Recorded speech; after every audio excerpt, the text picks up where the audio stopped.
Bonjour et bienvenue dans ce journal tout en images du lundi 1er novembre. Au sommaire de cette édition, vous avez peut-être profité de ce week-end prolongé pour faire un tour du côté de la fête foraine au Mans. Nous faisons le premier bilan de l'activité après 3 ans d'absence des forains. La communauté de communes du Sud-Sarthe organise des espaces info jeunes pour apprendre le b.a.-ba du babysitting. Et puis les rencontres ciné-vidéo de Mamers lancent un appel à candidature aux cinéastes amateurs de la Sarthe.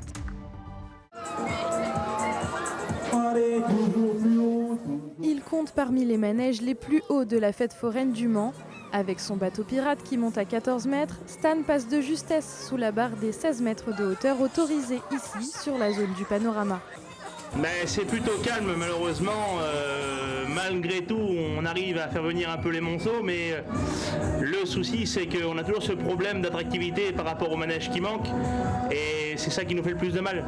Par rapport aux années qu'on a connues, malheureusement c'est pas le Mans de d'habitude quoi.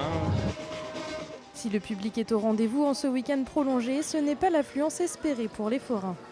Pour son grand retour après 3 années d'absence, la fête s'étend sur une quarantaine de stands, contre 120 habituellement. Les gens viennent, sont heureux d'être là. Et bon, c'est vrai qu'une fête foraine, c'est un gros manège, c'est un petit manque. Les gens aiment bien voir les autres crier, s'amuser.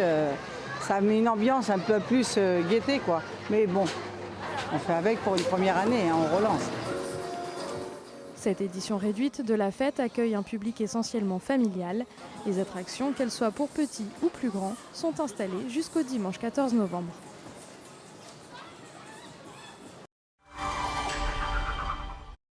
Attention, de nouvelles fermetures d'urgence sont annoncées dans notre département cette semaine. Au Bailleul, l'accueil de nuit de 20h30 à 8h30 ne sera plus assuré jusqu'au lundi 8 novembre. Au centre hospitalier de Château-du-Loir, les urgences seront fermées à partir de ce lundi soir 20h jusqu'à 8h30 ce mardi 2 novembre. Et puis le service fermera de nouveau mercredi 3 novembre à 8h30 jusqu'au vendredi 5 novembre, même heure. Dans l'est du département, c'est l'hôpital de Saint-Calais qui ferme ses urgences durant 24 heures à compter de ce mardi 2 novembre 9h.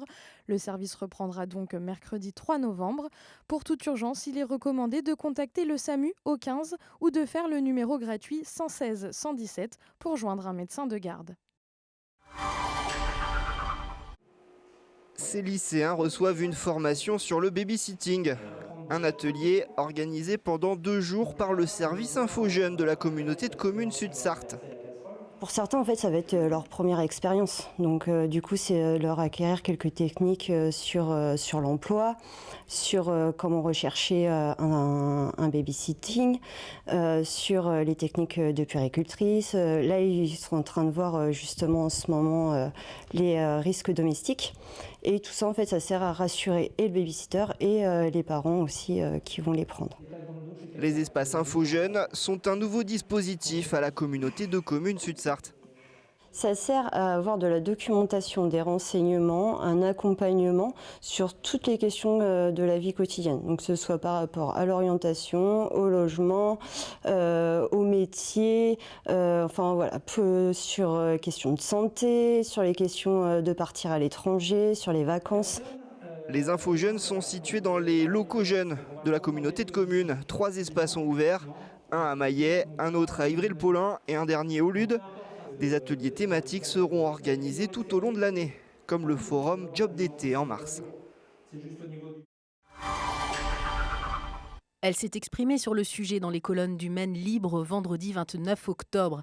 Christelle Morancé, la présidente des Pays de la Loire, invite les élus sartois à se porter candidat à l'accueil des entrepôts du géant de la vente en ligne Amazon. L'enjeu pour elle, 1500 emplois hypothétiques qui partiront hors de la région si les communes ne se mobilisent pas.